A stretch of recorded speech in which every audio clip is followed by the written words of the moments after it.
இந்த பிரச்சனை ஒண்ணு நம்ம நினைக்கிற மாதிரி சாதாரண பிரச்சனை இல்ல. ஒருத்தர் ரெண்டு பேர் சாட்சியா தான் எப்படியாவது பேசி சரி கட்டலாம். மார்க்கெட் ஏரியால இருந்து அத்தனை பேர் கர்ணாவை பார்த்திருக்காங்க. அவன் தான் சுட்டதா நம்பிக்கிட்டு இருக்காங்க. எல்லாரையும் சரி கட்டி கேஸ் இல்லாம பண்றதுல ரொம்ப கஷ்டம்ண்ணே. கேஸ் போடாம ஹாஸ்பிட்டல் அந்த பொம்பளைக்கு முழுசா ட்ரீட்மெண்ட் கூட பண்ண மாட்டாங்க.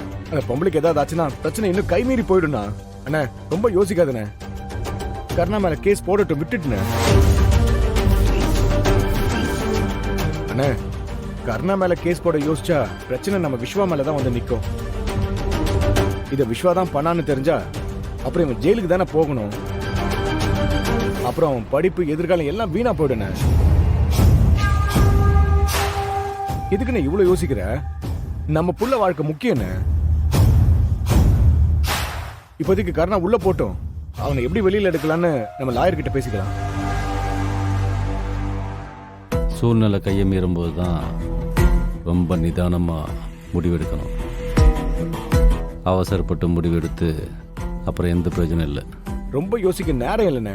எவனாச்சும் ஒருத்தன் ஹாஸ்பிட்டல்ல போராட்ட கிராட்டம் பண்றதுக்குள்ள கர்ணா சரண்டர் ஆனாதான் பிரச்சனை கொஞ்சம் கொஞ்சம் குறையும். கூட்டத்தை கலஸ்டம்னா அப்புறம் நம்ம என்ன வேணா பண்ணலானே. நீ பிரச்சனை எடுத்து சொன்னா கர்ணா செய்வானே. அண்ணா இன்ஸ்பெக்டருக்கு ஃபோன் பண்ண. அண்ணா ரொம்ப யோசிக்காதண்ணா, ஃபோன் பண்ண.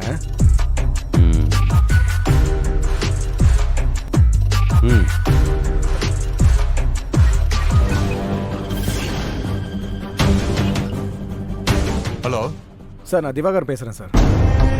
சார் இப்போ நீங்க கர்ணா மேல கேஸை போட்டு அவனை ஸ்டேஷன் கூட்டு போங்க சார். மற்ற எல்லாம் ஸ்டேஷன்ல வந்து நான் பேசிக்கிறேன் சார்.